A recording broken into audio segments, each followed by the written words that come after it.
Narayan Narayan and hi, I am Seema and आप सबका तन्ना defence academy channel में एक बार फिर से स्वागत है। एंड जो ये मैं क्वेश्चंस आपको करवा रही हूँ ये सभी आपके प्रीवियस ईयर के जो एग्ज़ाम्स हैं उनमें सभी में पूछे गए हैं। चाहे वो आपका ट्रेडमैन का एग्ज़ाम हो, आर्मी क्लर्क का हो, टेक्निकल का हो, जीडी का हो, तो उन सब से जो है वो मिलाकर ही मैंने आपके जो इसके लिए जो बेनिफिशियल क्वेश्चंस हैं वो क्वेश्चन मैंने आपके हर टेस्ट पेपर में मैं डाल रही हूँ, ताकि आपको एग्ज़ाम में किसी प्रकार की प्रॉब्लम नहीं हो और ये जो क्वेश्चंस मैं टेस्ट सीरीज़ आपको लगा रही हूँ वो काफ़ी बेनिफिशियल हो आपके लिए। ठीक है, और ये जो टेस्ट पेपर है इनमें जो क्वेश्चंस हैं मैथ्स में, इंग्लिश में काफ़ी आपको जो है मैथ्स के अंदर बिना कैलकुलेशन के आपको करना पड़े, तो ऐसी ही मैं ट्रिक्स से आपको आंसर करवाती हूँ ताकि आपको एग्ज़ाम में आपका टाइम सेव हो सके और आप जो है वो ज़्यादा से ज़्यादा क्वेश्चंस अपने कम से कम टाइम में अपने अटेम्प्ट कर सको।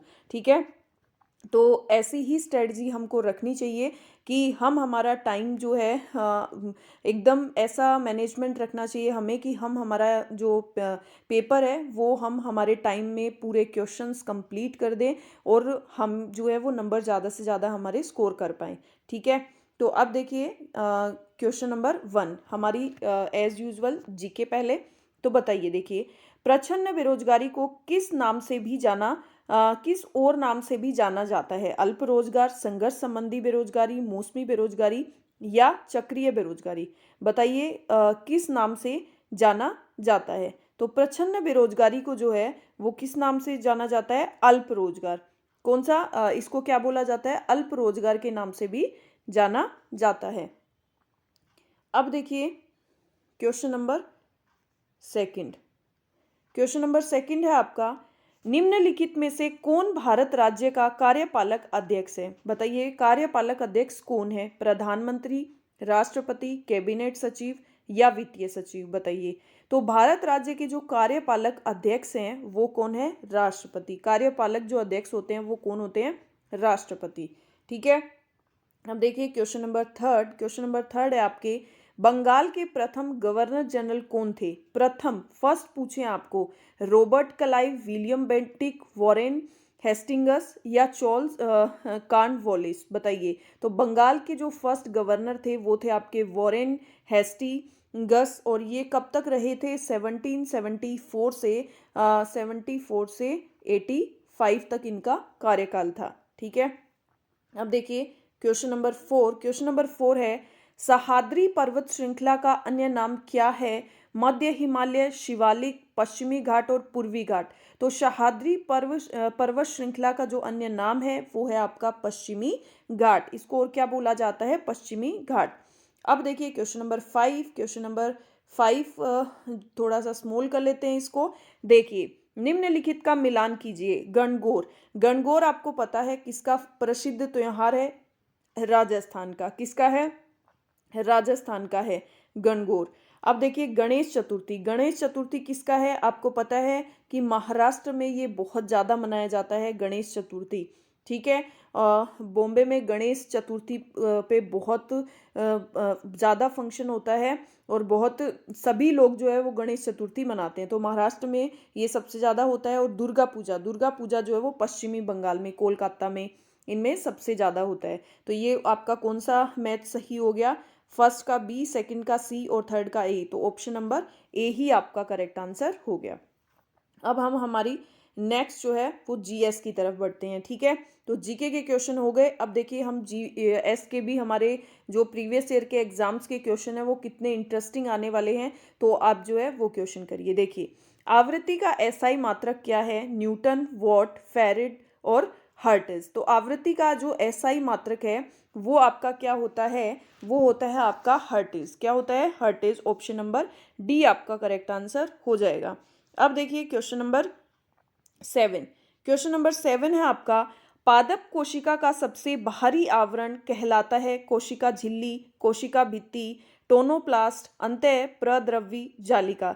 तो पादप कोशिका का सबसे बाहरी आवरण जो है वो क्या कहलाता है? वो कहलाता है आपका कोशिका भित्ति। ऑप्शन नंबर बी आपका करेक्ट आंसर हो जाएगा, कोशिका भित्ति।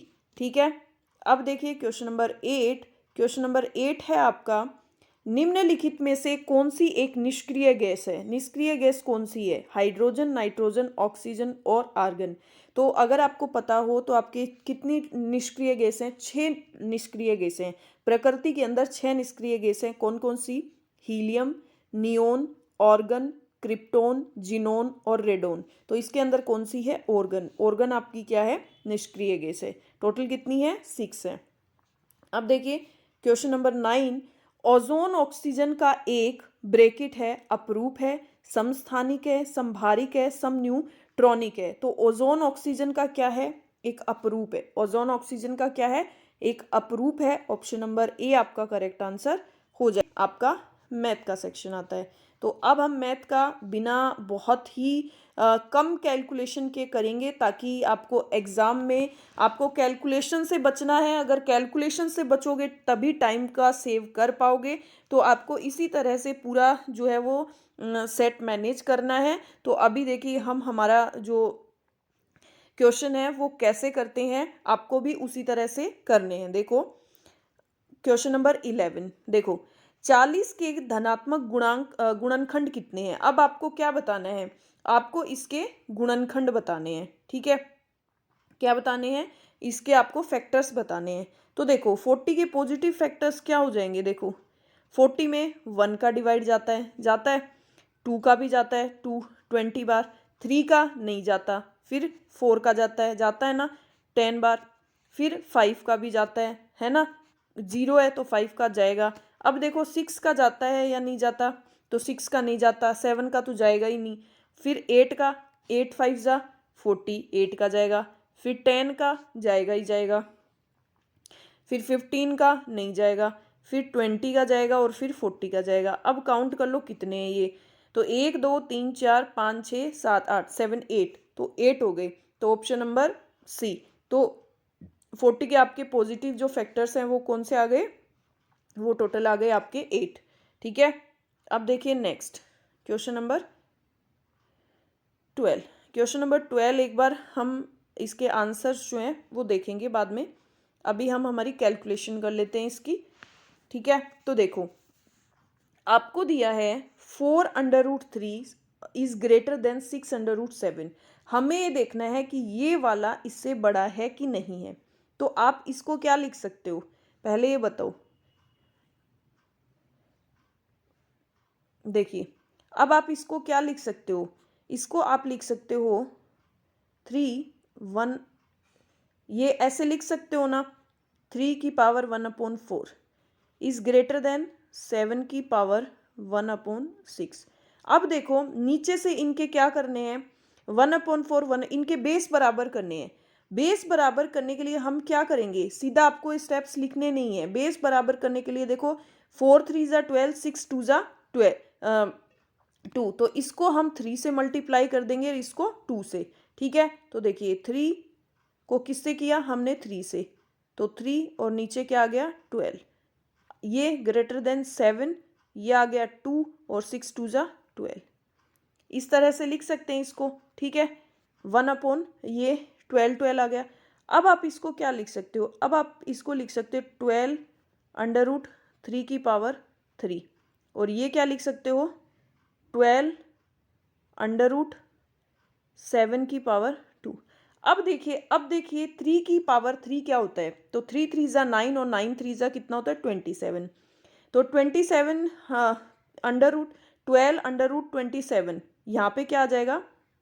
12√27 इज ग्रेटर देन, अब देखिए 7 की पावर कितनी हो जाएगी? 49 हो जाएगी ना, सॉरी 7 की जब आप पावर करोगे। ठीक है, लेकिन देखो 49 और 27 कौन सा आपके यहाँ पे बड़ा है? बताइए कौन सा बड़ा है? तो देखो यहाँ पे जो आपका बड़ा है वो ये वाला होगा ना कि ये वाला बड़ा है। इसलिए आपका जो आंसर है वो फर्स्ट वाला क्या हो जाएगा? आपका रोंग हो जाएगा। फर्स्ट आपका करेक्ट नहीं है। अब सेकंड वाला चेक कर लेते हैं। ऐसे ही मैं आपको समझाने के लिए थोड़ा टाइम लगा रही हूँ, बट आपको ये प्रोसेस एकदम फास्ट प्रोसेस उसमें करनी है। ठीक है, तो देखिए अब सेकंड वाले को आप क्या लिख सकते हो? देखो सेकंड वाले को आप लिख सकते हो 7 की पावर 1/3 इज ग्रेटर देन 11 की पावर 1/6 लिख सकते हो। अब नीचे वाले को बेस हम बराबर करेंगे, तो बेस बराबर करने के लिए इसको 3 से 2 से मल्टीप्लाई करेंगे, और इस ये तो 6 है ही, तो हम इसको क्या बना लेंगे 2/6 इज ग्रेटर देन 11 की पावर 1/6। अब बेस बराबर हो गया। अब आप इसको क्या लिख सकते हैं, इसको लिख सकते हैं 6√7 की पावर 2 और 6√11 की पावर 1। तो देखिए 11 की पावर 1 और ये क्या आ जाएगा 49, तो ऑब्वियसली ये वाला बड़ा हो जाएगा। तो आपका ये वाला सेकंड वाला जो है वो राइट है और फर्स्ट वाला आपका रॉन्ग है। तो अब हम चेक कर लेंगे कि हमारा कौन सा ऑप्शन नंबर सेकंड आपका करेक्ट हो जाएगा, कि ओनली हमारा सेकंड वाला राइट है। ठीक है, अब देखिए नेक्स्ट क्वेश्चन नंबर देखिए 13।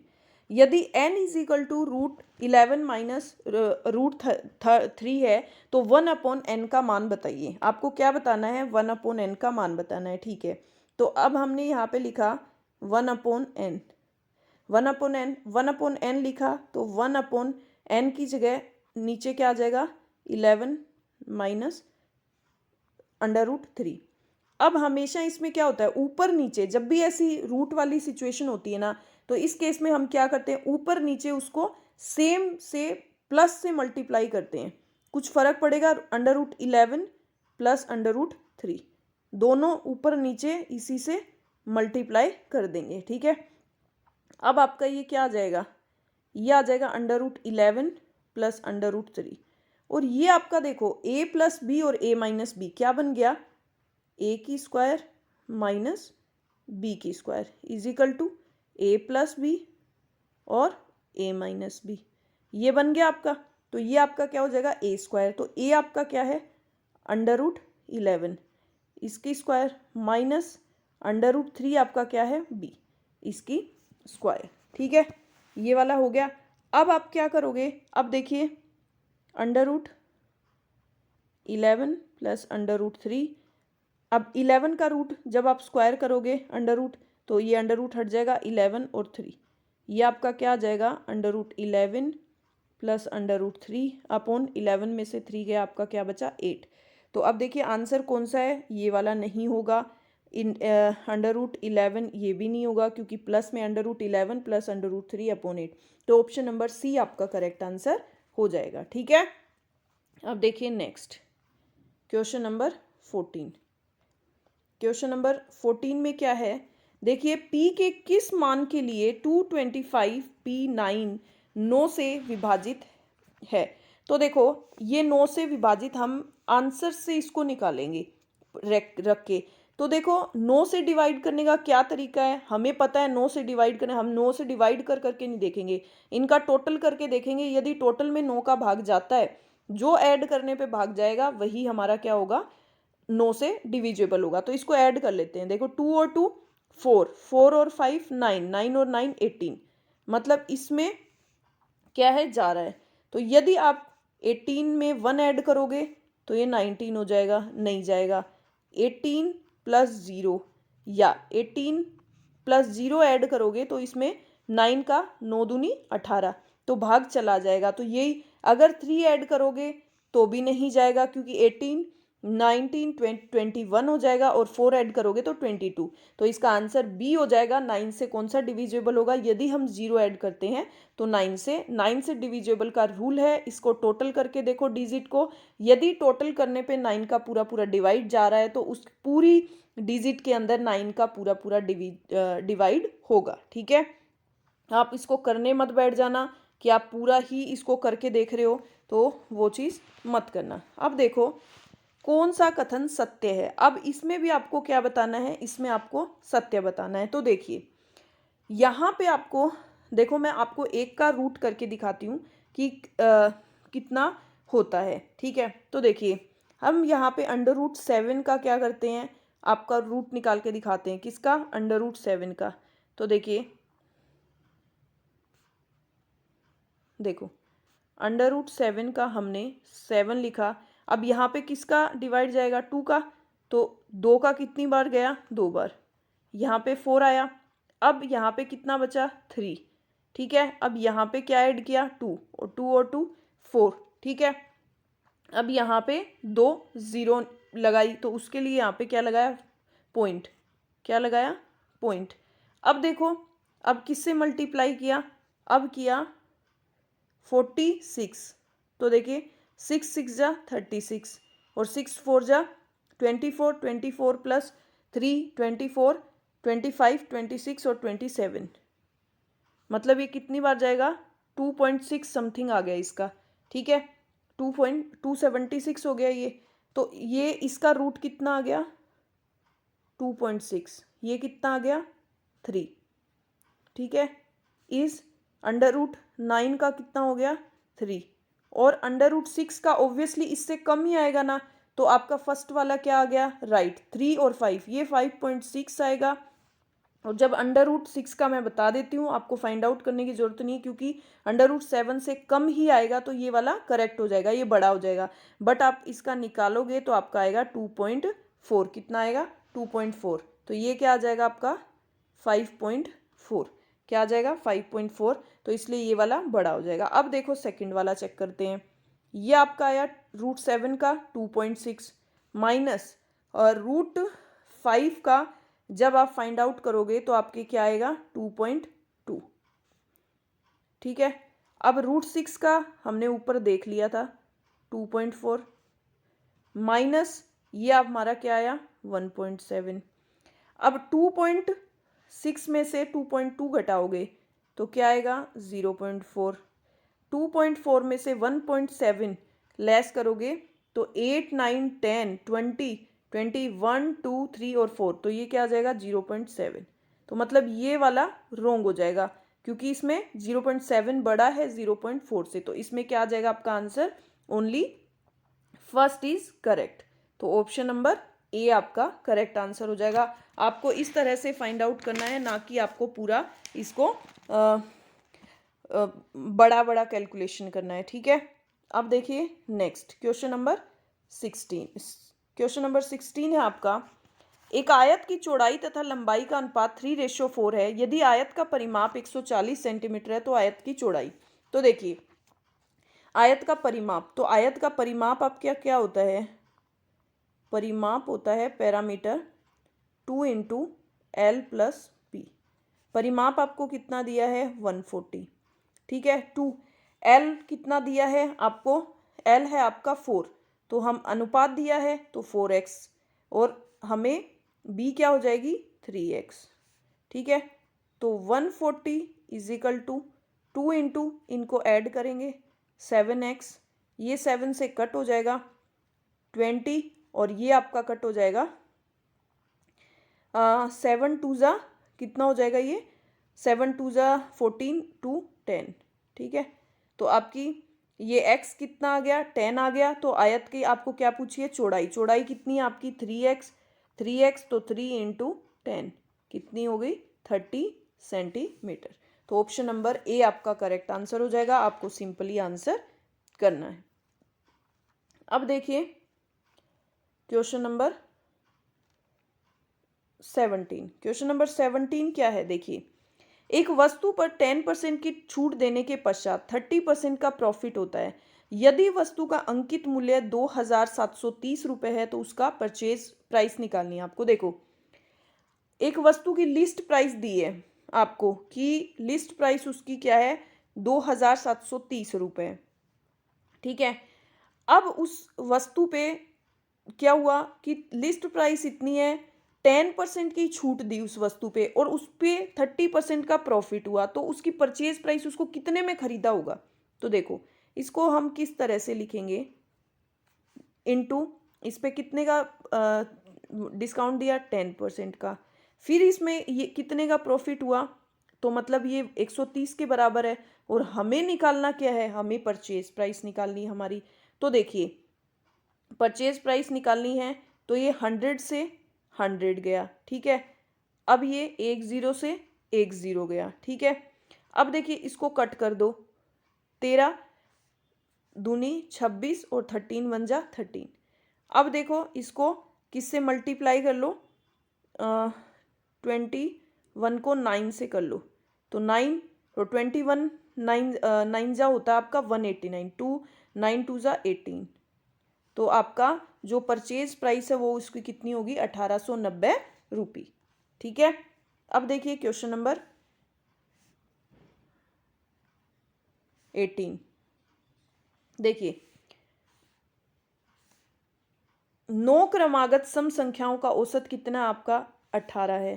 तो 9 संख्याओं में सबसे छोटी संख्या कौन सी होगी। तो देखिए एवरेज है तो 18 9 जा कितना हो गया आपका 116, का टोटल कितना हो गया 160 हो गया।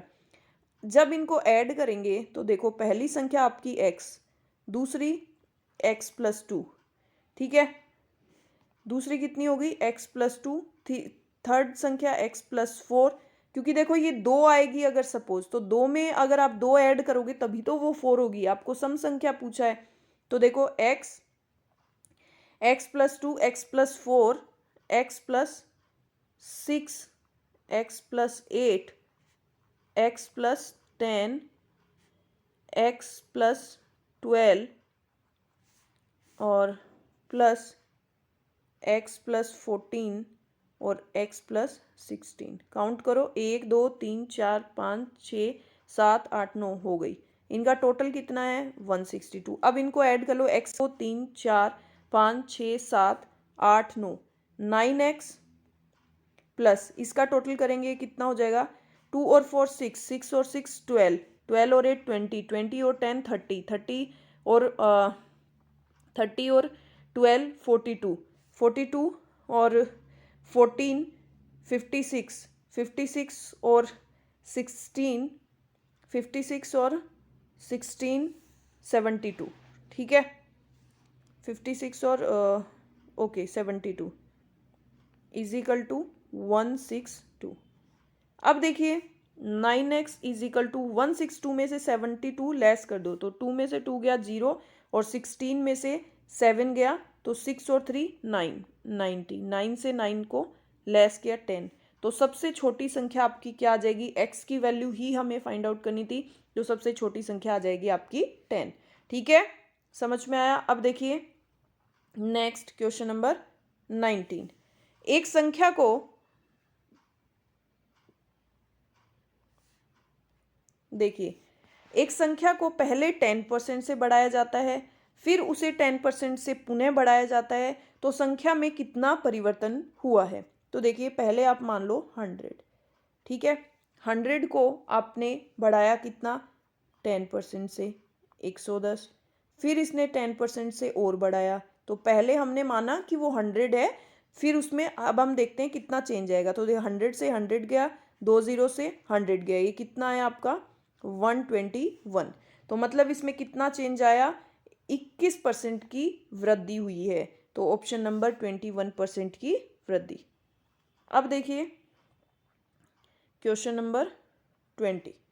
क्वेश्चन नंबर 20 आपका, रमन 7 किलोमीटर प्रति घंटा की गति से एक स्थान पर जाता है तथा 3 किलोमीटर प्रति घंटा से गति से वापस आता है, तो उसको एवरेज गति बतानी है। ठीक है, क्या बतानी है, उसको एवरेज गति बतानी है। तो देखो एवरेज गति बतानी है तो 7 किलोमीटर प्रति घंटा की चाल से तो वो क्या करता है, जाता है, और 3 किलोमीटर प्रति घंटा की चाल से वो आता है, और डिस्टेंस कितनी है, दोनों टाइम सेम है। तो हमने 7 किलोमीटर और जो 3 किलोमीटर है, ठीक है, जब इन दोनों का एलसीएम लिया तो आपका कितना आया 21 किलोमीटर। ठीक है, 21 किलोमीटर, मतलब ये टोटल जो डिस्टेंस है वो डिस्टेंस कितना आ गया, हमने टोटल डिस्टेंस मान लिया ये कि टोटल डिस्टेंस कितना है, 21 आने का 21 जाने का 42 किलोमीटर। ठीक है, टोटल टाइम हमने मान लिया 7 किलोमीटर प्रति घंटा, तो हमें 7 घंटे लगे और प्लस 3 घंटे, तो टोटल कितने लगे 10 घंटे। ठीक है, अब एवरेज हमारे पास कितना हो गया, एवरेज हो गया, देखिए एवरेज 42 किलोमीटर और 10 आवर्स लगा, तो हमें 4.2 किलोमीटर प्रति घंटा हमारी एवरेज स्पीड हो गई। ऑप्शन नंबर बी आपका करेक्ट आंसर हो जाएगा, एवरेज स्पीड। ठीक है, समझ में आया। मैथ का सेक्शन काफ़ी आपको एकदम कम कैलकुलेशन करनी पड़े उस हिसाब से ही मैं आंसर्स को आपके सेट करती हूँ। तो अभी देखो हम कंप्यूटर का हमारा पार्ट करेंगे। पहले से ऑन कंप्यूटर को रीस्टार्ट करने को क्या कहते हैं? पहले से ऑन कंप्यूटर होता है लॉगिंग ऑफ, कोल्ड बूटिंग या शट बटन या वार्म बूटिंग, उसको क्या कहते हैं? तो उसको कहते हैं आपके वार्म बूटिंग। क्या कहते हैं? Warm booting. अब देखिए क्वेश्चन नंबर 22 नंबर क्वेश्चन है, उस फाइल को क्या कहते हैं जो ईमेल से जुड़ी होती है और ईमेल प्राप्त करने वालों को भेजी जाती है? ठीक है, अनेक्सर कहते हैं, अपेंडेज कहते हैं, एड ऑन कहते हैं या अटैचमेंट कहते हैं? उसको बताइए क्या कहते हैं? तो उसको आपका अटैचमेंट कहते हैं। ठीक है, जो ईमेल प्राप्त करने वालों को भेजी जाती है उससे जुड़ी हुई होती है। अब देखिए क्वेश्चन नंबर 23, इंटरनेट पर सर्वर से सूचना प्राप्त करने के कंप्यूटर के प्रोसेस का अर्थ निम्न में से कौन सा है? इंटरनेट पर सर्वर से आउटपुटिंग, डाउनलोडिंग, इनपुटिंग या अपलोडिंग? तो उसका क्या है? कंप्यूटर के प्रोसेस का अर्थ है आपका डाउनलोडिंग। ऑप्शन नंबर बी आपका करेक्ट आंसर हो जाएगा। अब देखिए क्वेश्चन नंबर 24, इंस्ट्रक्शनों के उस समूह को क्या कहते हैं जो कंप्यूटर को बताता है कि क्या करना है? मेंटर, इंस्ट्रक्टर, कंपाइलर या प्रोग्राम? क्या कहते हैं? तो उसको कहते हैं आपका प्रोग्राम। ऑप्शन नंबर डी आपका करेक्ट आंसर हो जाएगा, प्रोग्राम। अब देखिए क्वेश्चन नंबर 25 है आपका, असेंबली लैंग्वेज क्या है? मशीन लैंग्वेज है, हाई लेवल प्रोग्रामिंग लैंग्वेज है, लो लेवल प्रोग्रामिंग लैंग्वेज है या कंप्यूटर असेंबल करने के लिए लैंग्वेज है? तो असेंबली लैंग्वेज क्या है? असेंबली लैंग्वेज आपकी लो लेवल प्रोग्रामिंग लैंग्वेज है। ठीक है, समझ में आया। अब देखो, हाँ, आपका मेन स्कोरिंग जो पार्ट है वो है आपको इंग्लिश, जिसको आपको बिल्कुल भी स्किप नहीं करना है और उसको आपको काफ़ी अच्छे से करना है। ठीक है, अब मैं आपको ये जो आपका सेक्शन है वो और भी केयरफुली पढ़ाऊंगी। ठीक है, तो देखिए हमारा जो फर्स्ट पार्ट है हमेशा हमारा पैसेज आता है, तो आज भी हम हमारे फर्स्ट पार्ट में क्या पढ़ेंगे? फर्स्ट पार्ट में हम हमारा पैसेज कवर करेंगे। ठीक है, तो देखिए हम पैसेज को रीड करना स्टार्ट करते हैं। देखिए क्या है, ध्यान से सुनिएगा, फिर मैं क्वेश्चंस के आंसर जो आपसे ही करवाऊंगी इसके। ठीक है, तो देखिए, it is not luck but labour that make man's. आपको समझ आ रहा होगा कि ये लक और लेबर, भाग्य और परिश्रम जो है, इन दोनों के बीच में इसमें डिफरेंस बताया, इन दोनों के ऊपर ही पूरा पैराग्राफ है। It is not luck but labour that makes man, ये बोल रहा है कि यह भाग्य नहीं है लेकिन जो परिश्रम है वो आदमी को बनाता है। ठीक है, मतलब कि भाग्य आदमी को नहीं बनाता, परिश्रम आदमी को बनाता है, यहाँ पे ये बोलने का मतलब है। Luck's is an American writer, जो भाग्य है वो अमेरिकन राइटर को कहता है, is ever waiting for something to turn up, कि इज एवर वेटिंग, हमेशा जो है वो वेट करते हैं कि कुछ टर्न अप, कुछ नया होगा उसके लिए, कि is ever waiting for something to turn up, कि मतलब कुछ नया होगा उसके लिए हमेशा भाग्य में हम क्या करते हैं? वेट करते हैं ना, ऐसा हो जाए वैसा हो जाए तो अच्छा है, तो उस चीज़ का क्या करते हैं? वेट करते हैं। लेबर विद नीज आईज, और जो परिश्रम है वो उत्सुक आंखों से क्या करता है? मतलब परिश्रम के साथ उत्सुक आंखों से हम क्या करते हैं? वेट करते हैं। And strong will always turn up something, और हमें क्या आता है? स्ट्रोंग विल ऑलवेज, और मतलब हमेशा ऐसे रहता है कि हाँ कुछ नया होगा। स्ट्रोंग वाइब्स आती हैं उसके लिए। लक लाइज इन बेड, जो लक है वो क्या होता है? बिस्तर में होता है। हम जब सोते हैं तो हमें क्या आते हैं? सपने आते हैं, हम सोचते हैं ऐसा हो जाए वैसा हो जाए, तो इसने वही कहा है कि लक जो है वो लाइज इन बेड, बिस्तर पे होता है। And wishes the postman would bring him news of A legacy, कि हम सोचते हैं कि विशेज द पोस्टमैन, हम विशेज जो है वो सोचते हैं कि एक पोस्टमैन आएगा और ब्रिंग हिम न्यूज़, और एक जो है वो हमें विरासत के रूप में जो है वो एक बहुत अच्छी लेगेसी, मतलब विरासत यहाँ पे, तो मतलब विरासत के रूप में हमें एक बहुत अच्छी न्यूज़ के साथ जो है वो एक पोस्टमैन आएगा। हम जो है वो बेड पे ये चीज़ हमारे भाग्य में इमेजिन करते हैं। लेबर टर्न्स आउट एट 6, और जो परिश्रम है वो हमें टर्न आउट करता है। कितना परिश्रम, मतलब कि हमें सुबह जब हम मॉर्निंग होती है, जब हम उठते हैं, तो हमें मतलब लोग 6 o'clock काम पे चले जाते हैं, कोई 7 o'clock जाता है, तो लेबर हमें जो है वो टर्न आउट कर देता है कितना, 6। एंड विद बिजी पेन, और मतलब जो बिजी पेन के साथ, and ringing hammer Lay's the foundation of competence, और जो रिंगिंग हैमर, जो हथौड़ा जो बजाने की जो बेल जो साउंड होती है, द फाउंडेशन ऑफ कम्पिटेंस, वो क्या होती है, वो कम्पिटेंस को के रूप में उस चीज़ को क्या करती है, मतलब ये बोल रहा है कि लेबर जो है वो टर्न अप हमें 6 जो है वो टर्न अप कर देती है, और हम पेन के साथ जो बिजी होते हैं, और रिंगिंग हैमर, और हैमर जो बजता है, lays the foundation of competence. ठीक है, अब देखिए आगे क्या बोल रहा है, luck whines labour watches. Luck जो है वो क्या करता है, luck luck whines and labour watches. ठीक है, कि लेबर जो है वो क्या करते हैं, हम देखते हैं, और लक जो है वो वाइन्स, हम लक में क्या करते हैं, सारी चीज़ें सोचते हैं, हर चीज़ मतलब कि अपने आप हो जाए, ऐसे ये सब चीज़ें इमेजिन करते हैं। और लक जो लेबर जो है वो वॉचेस, लेबर ऑब्वियसली हम मेहनत करते हैं, उसी से हमें सब कुछ मिलता है।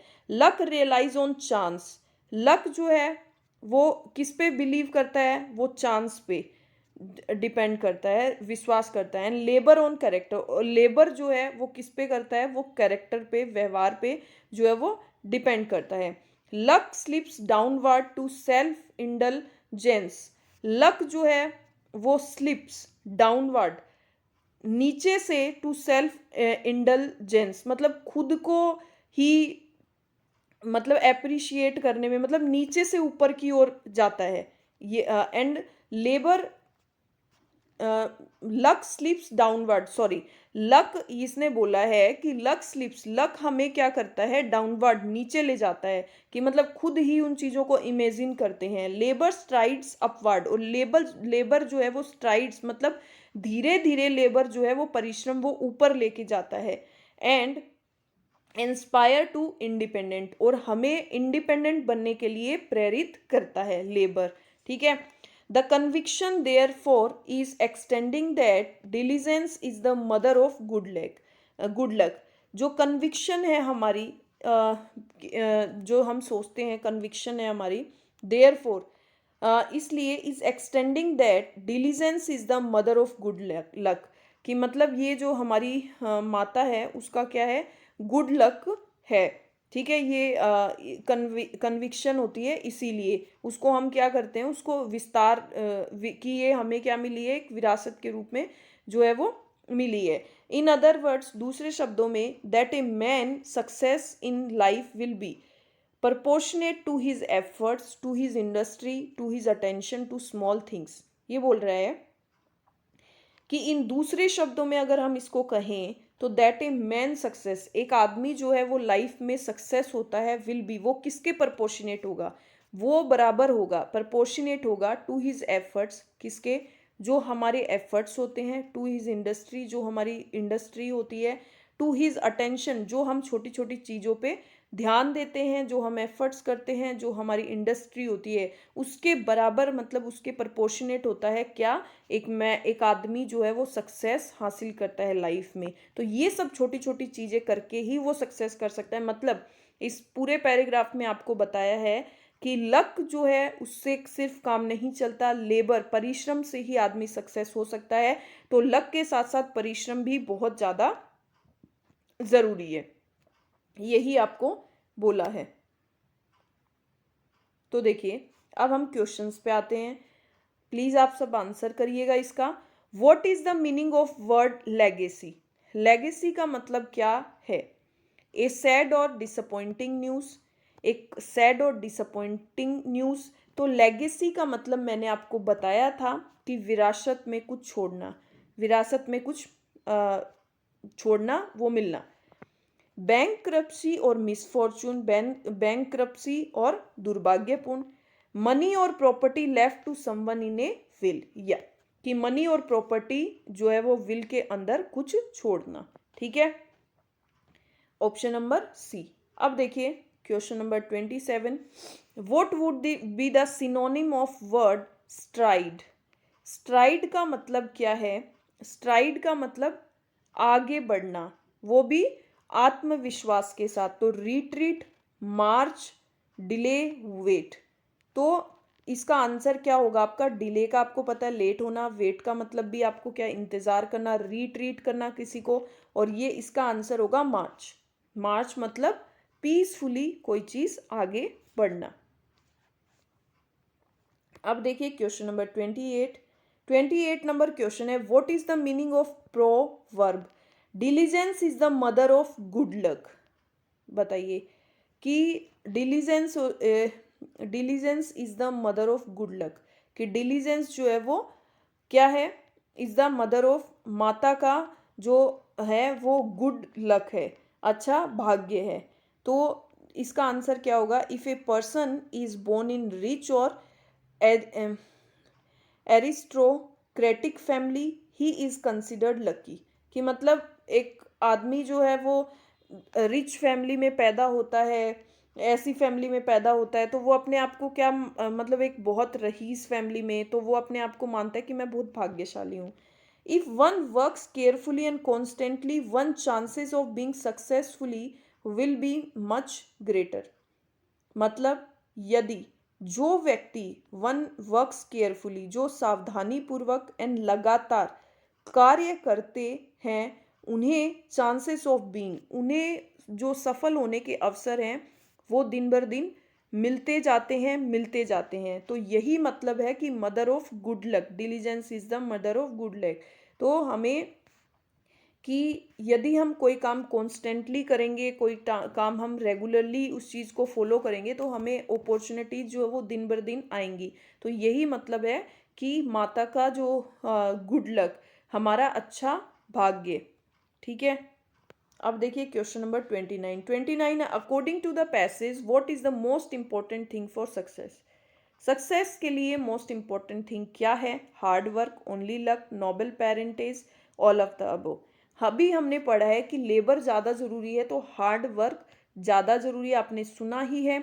Hard work is the key of success, कठोर परिश्रम ही सफलता की कुंजी है। तो ऑप्शन नंबर ए आपका करेक्ट आंसर हो जाएगा। Which word in the passage means to complain और एक्सप्रेस डिसअपॉइंटमेंट और अनहैप्पीनेस रेपिटेडली, कि मतलब कंप्लेन करते हैं और हम एक्सप्रेस करते हैं हमारा जो डिसअपॉइंटमेंट है, हम निराश हैं, अनहैप्पी, नाखुश हैं, वो उनको लगातार हम उस चीज़ को जो है वो क्या करते हैं? रिपीटेडली एक्सप्रेस करते हैं, हम अपने आप को ही कंप्लेन करते हैं उस चीज़ के लिए। तो उसको क्या कहते हैं? वाइन, कीन, एस्पायर या हैमर, उसको क्या कहते हैं? तो उस चीज़ को बोलते हैं कि दुखी मन से जो है वो शिकायत करना, वो होता है वाइन। और ये हमारे पैराग्राफ में भी आया कि लक वाइन्स और लेबर वॉचेस, कि लेबर जो है वो देखता है और भाग्य क्या करता है? हमेशा शिकायत करता है। ठीक है, तो ऑप्शन नंबर ए आपका करेक्ट आंसर हो जाएगा।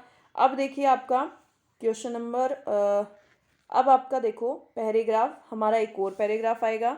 ये हमारा पैराग्राफ है, in the following passage some of words have been left out, read the passage carefully and select the correct answer for the given blank out of the four alternative. आपको paragraph दिया है, इसमें आपको fill in the blanks बीच बीच में दिया है, तो हमें क्या करना है? इसको आपको फिल करना है। ठीक है, तो देखिए अब हम हमारा पैराग्राफ पढ़ना स्टार्ट करते हैं। देखिए, तो हमारा पैराग्राफ है, women should be given equal opportunity in education like man, की वुमेन, औरतों को देनी चाहिए, शुड बी गिवन देनी चाहिए, इक्वल बराबर, अपॉर्चुनिटी अवसर, इन एजुकेशन, इन शिक्षा में औरतों को जो है वो बराबर क्या देनी चाहिए? अपॉर्चुनिटी अवसर देना चाहिए, लाइक मैन, आदमियों के जैसे। And they should not be bracket from any development activities. अब देखते हैं इसमें क्या सुटेबल होता है। Should not be break isolated from included incorporated publicised. मतलब शुड नॉट बी इंक्लूडेड, उनको शामिल नहीं करना चाहिए। ये तो गलत हो गया, शामिल नहीं करना चाहिए। इनकॉर्पोरेटेड, उनको उनके साथ कॉर्पोरेट नहीं करना चाहिए। इनकॉर्पोरेटेड उस चीज़ में, ये भी इसका मतलब भी एक तरफ से शामिल ही है, तो ये भी नहीं होगा। पब्लिसाइज्ड नहीं करना चाहिए उनको, तो ये भी नहीं होगा। मतलब उनको आइसोलेटेड मतलब क्या होता है? पृथक करना, अलग करना। क्या होता है? पृथक करना। और यहाँ पे शुड नॉट बी है, तो आपके क्या आएगा? ये पैसिव में हो गया, तो यहाँ पे थर्ड फॉर्म आएगी। ठीक है, तो देखिए यहाँ पे हमारा सुटेबल है, दे should not be isolated from any development activities. उनको किसी भी डेवलपमेंट एक्टिविटी, विकासशील जो गतिविधियां हैं, उनसे अलग नहीं करना चाहिए। Women cover almost half the population of the country. Women जो है वो लगभग पॉपुलेशन की जो कंट्री है, देश की आधी पॉपुलेशन उसको कवर करती है। विच मीन्स, इसका मतलब है इफ वुमेन आर एजुकेटेड, यदि औरत जो है वो अनएजुकेटेड रहेंगी, अशिक्षित रहेंगी, तो हाफ ऑफ कंट्रीज अनएजुकेटेड, तो आधी जो देश है, आधा देश जो है वो क्या होगा? अशिक्षित होगा।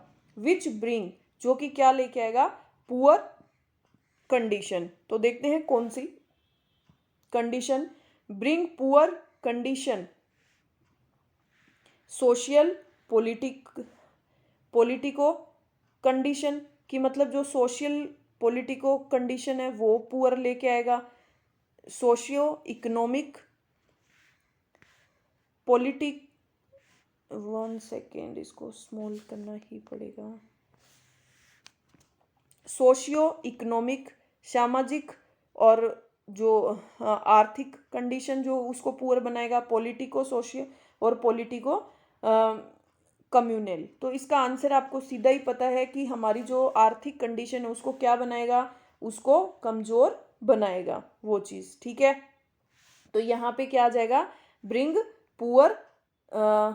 Poor socio economic condition through the women education. Women education के through the social and economic development will be, कि थ्रू द वुमेन, औरतों की पढ़ाई के थ्रू, द सोशल, जो सामाजिक और इकोनॉमिक कंडीशन जो है, डेवलपमेंट गतिविधियां, जो विकास है, will be bracket in India. India के अंदर development will be bigger, development बढ़ेगा। फास्टर, वो ज़्यादा मतलब तेज़ी से होगा, स्लोअर होगा, या पेस मतलब धीरे धीरे होगा। तो development will be faster, development क्या होगा? तेज गति से होगा। ऑप्शन नंबर बी आपका करेक्ट आंसर हो जाएगा। अब देखिए हम आगे का देखते हैं। To spread the importance and improve the level of women education all over the country, कि यदि हम टू स्प्रेड द, हमें क्या करना चाहिए? फैलाना, टू स्प्रेड फैलाना चाहिए, इम्पोर्टेंस इसकी महत्वता को, एंड इम्प्रूव, और इसमें क्या करना चाहिए? इम्प्रूव करना चाहिए the level of women education, औरतों की पढ़ाई के स्तर में इम्प्रूवमेंट और इम्पोर्टेंस, महत्वता को फैलाना चाहिए ऑल ओवर द कंट्री, पूरे देश के अंदर। कंट्री वाइड नेशनल प्रोपेगेंडा, जो कंट्री वाइड हर देश का जो राष्ट्रीय जो प्रोपेगेंडा है, जो उसका एजेंडा है, and awareness program are, awareness जो प्रोपेगेंडा एंड अवेयरनेस जागरूकता का जो प्रोग्राम्स होते हैं, are very programs are very in essential, useless उपयोगी होंगे, नेसेसरी होंगे, ऑर्डिनरी। तो इसमें क्या होगा? Program of very necessary, program जो है वो क्या होंगे? बहुत ही आवश्यक होंगे। तो ऑप्शन नंबर सी हो जाएगा। An educated women can educate her bracket family and thus whole country, कि एक एजुकेटेड जो औरत है वो कैन एजुकेट वो शिक्षित कर सकती है हर, अपनी, पार्ट, सम, होल और इनकम्प्लीट। तो मतलब वो अपनी पूरी फैमिली को जो है वो एजुकेट कर सकती है, होल फैमिली। तो whole family and thus whole country, पूरी फैमिली को और पूरी कंट्री को। ठीक है, समझ में आया? कुछ डाउट इसमें? तो देखिए अब हम नेक्स्ट क्वेश्चन पे बढ़ते हैं। हमारा नेक्स्ट क्या है, काफ़ी इंटरेस्टिंग था, पहले वाला पैराग्राफ आपको अच्छा लगा होगा। तो देखिए अब हमारा next paragraph, fill in the blank with the from the choice provided in the following sentence. अब देखिए अब हमें इसमें क्या भरना है, देखिए प्रोवर्ब भरनी है हमें, चॉइस प्रोवाइडेड इन, हमें इसमें फिल इन द ब्लैंक्स में क्या सुटेबल होगा वो भरना है। The committee decided the matter which out leaving, देखिए कमिटी ने डिसाइड किया कि matter with out leaving, leaving their his it's और देम। तो देखिए कमिटी के लिए है, और कमिटी आपका क्या है, कमिटी यहाँ पे प्लूरल है, प्लूरल नाउन है, तो प्लूरल नाउन के लिए यहाँ पे क्या आएगा, decided the matter with out leaving their seats, क्या होगी, देयर सीट्स, उनकी सीट्स जो है वो छोड़ने के साथ, तो देयर सीट्स, क्योंकि द कमिटी है, प्लूरल है, तो इनके लिए, क्योंकि कमिटी में बहुत सारे लोग होंगे तो यहाँ पे देयर का यूज इज करेक्ट। अब देखिए next, the building is being, the building is being made making और makes by the labours, building जो है इज बीइंग, आपको बीइंग दिख रहा है मतलब ये पैसिव वॉइस है, पैसिव वॉइस है तो मतलब ये प्रेजेंट किसका है, कंटिन्यूअस का है, बन रही है, मतलब लेबर्स के द्वारा बनाई जा रही है। तो the building is being made, third form लगती है पैसिव वॉइस में, तो इसमें क्या आ जाएगा आपका, ऑप्शन नंबर बी आपका करेक्ट आंसर हो जाएगा। अब देखिए question number 38, our troops bracket fort bravely, तो आवर ट्रूप्स आर, हमेशा देखो आवर ट्रूप्स ये आपका क्या है, present perfect continuous, sorry present perfect tense है, तो हमेशा यहाँ पे आपकी क्या, आवर ट्रूप्स, तो ये आपका क्या है, प्लूरल नाउन है, तो यहाँ पे फोर्थ थर्ड फॉर्म आ गई, तो आपका क्या लग जाएगा, हैव। ठीक है, मतलब हमेशा हमारा जो ट्रूप है वो ब्रेव, बहादुरी के साथ लड़ता है। Rohan has always been bracket enthusiast when it comes to travel, जब मतलब रोहन हमेशा ट्रेवलिंग पे आता है तो वो बहुत उत्सुक होता है। तो बताइए एंथाजुइस्ट, ठीक है, तो इसमें एंथू, तो एंथू आपका किससे स्टार्ट हो रहा है, एन से स्टार्ट हो रहा है ना, तो आपका क्या है, आपका जो प्रोनाउन है वो ए है, और ये आपका क्या है, कॉन्सोनेंट। ठीक है, कॉन्सोनेंट, सॉरी वोवेल, ए क्या है आपका, वोवेल, इंग्लिश में भी और हिंदी में भी, तो इसके आगे आपका क्या लगेगा, बी, एंथुजिएस्ट। ठीक है, ऑप्शन नंबर बी आपका करेक्ट हो जाएगा। अब देखिए क्वेश्चन नंबर 40, क्वेश्चन नंबर 40 है, ही इज वर्चुअस एंड, वह बहुत क्या है, वर्चुअस, मतलब and honest, the honest, honesty and A honest, तो मतलब वो बहुत वर्चुअस एंड ऑनेस्ट है, क्या है, वर्चुअस और ऑनेस्ट है, तो ऑप्शन नंबर ए आपका करेक्ट आंसर हो जाएगा। अब देखिए क्वेश्चन नंबर 41 है, आई देखो swim quite well when I was younger, मतलब मैं जब छोटा था, यंगर मतलब जवान था, तब मैं बहुत अच्छे से स्विम करता था, तो ये पास्ट की बात हो गई, वाज यहाँ पे पास्ट की आ गई, पास्ट की आ गई तो हमें आगे भी पास्ट में ही लगानी है, तो पास्ट में आपकी कैन आएगा, कुड आएगा, मस्ट आएगा या शुड आएगा, कुड आएगा, तो ऑप्शन नंबर ए आपका करेक्ट आंसर हो जाएगा। अब देखिए question number 42, find out which part of sentence has an error, if there is no error your answer is D. देखिए अब एरर बतानी है, the prime minister and the president are visiting the town today, और no error, तो the prime minister and the president are visiting, तो देखिए दोनों दो लोग हैं यहाँ पे, और यहाँ पे आर विजिटिंग मतलब प्रेजेंट कंटिन्यूअस है, द टाउन टुडे, तो यहाँ पे जो है वो आपकी कोई भी मिस्टेक नहीं है, तो ऑप्शन नंबर डी आपका करेक्ट हो जाएगा। अब देखिए question number 43, choose the correct active voice of the sentence given below, आपको एक्टिव वॉइस बनाना है। देखिए एक्टिव वॉइस बनाना है, पैसिव दे रखा है, by whom was the window broken, was है मतलब आपका ये किसका सेंटेंस है? पास्ट सिंपल का है। ठीक है, किसका है? पास्ट सिंपल का है। तो देखिए हु, इसके बाद हमेशा क्या लगती है? इसमें हम वर्ब की सेकंड फॉर्म ही लगती है, क्योंकि पास्ट है, सिंपल है, तो हम हेल्पिंग वर्ब हटा देंगे। हु ब्रोक द विंडो, तो कौन सा है ये? Answer number C. ठीक है, ये आपका प्रेजेंट सिंपल हो गया, तो ये नहीं हो सकता। ये आपका प्रेजेंट परफेक्ट हो गया, तो ये भी नहीं होगा। और ये पास्ट परफेक्ट हो गया, तो ये भी नहीं होगा। अब देखिए question number 44। Choose the correct indirect speech of sentence given below. The boy said to the fruit seller, boy ने फ्रूट सेलर को कहा, are all these mango sweet, क्या ये सभी मैंगो मीठे हैं? तो the boy asked the fruit seller, asked the fruit seller if, किससे कनेक्ट हो जाएगा? इफ से। ठीक है, ऑल दीज की जगह क्या आएगा? Those mangoes, all those mangoes, ये आपका पास्ट में हो गया, तो यहाँ सेकंड जो सेंटेंस है ये आपका प्रेजेंट उसमें है, प्रेजेंट में है, कंटिन्यूअस में, तो ये किस में बन जाएगा? आपका पास्ट कंटिन्यूअस में बन जाएगा। तो all those mangoes were sweet, तो ऑप्शन नंबर सी आपका करेक्ट आंसर हो जाएगा। अब देखिए question number 45। Supply the correct form of verb, अब आपको करेक्ट वर्ब बतानी है। She break a new dress last week, last week एक नई ड्रेस खरीदी, तो ये कौन सा सेंटेंस हो गया? हमें पता चल रहा है ये सिंपल पास्ट का है। हैज़ बॉट, नो, ये हमारा प्रेजेंट है।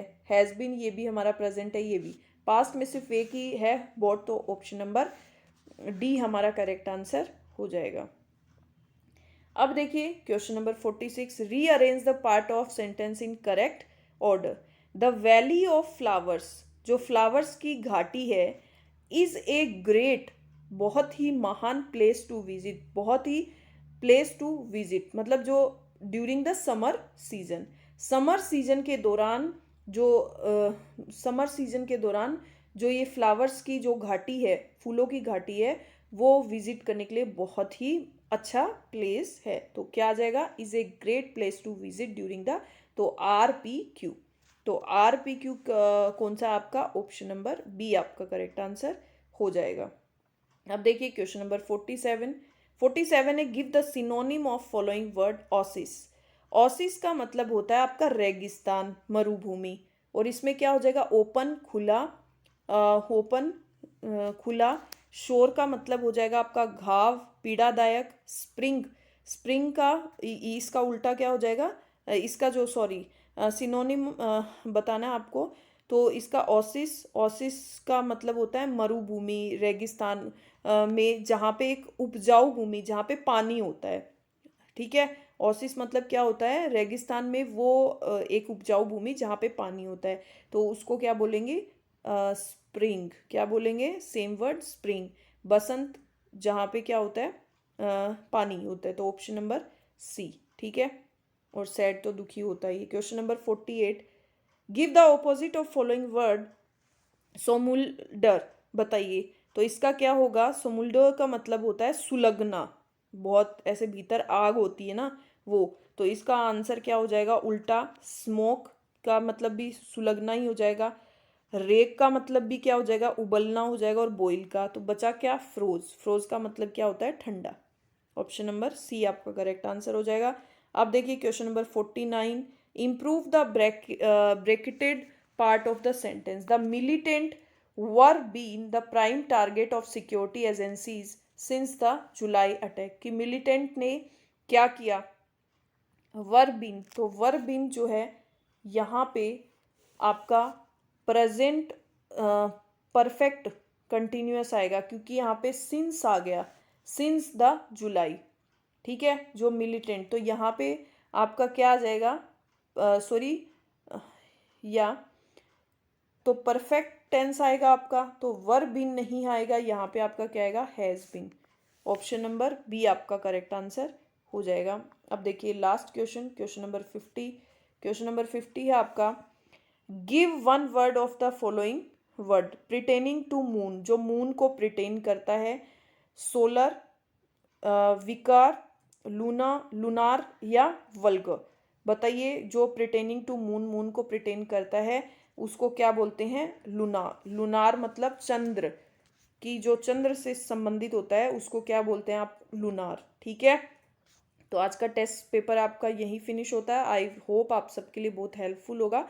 और आप मुझे बताइए भी आपके कितने क्वेश्चन करेक्ट हुए, आपको किस पर्टिकुलर सेक्शन में प्रॉब्लम है, मैं आपको उससे रिलेटेड क्लास फिर अवेलेबल करवा दूंगी। ठीक है, ओके बाय।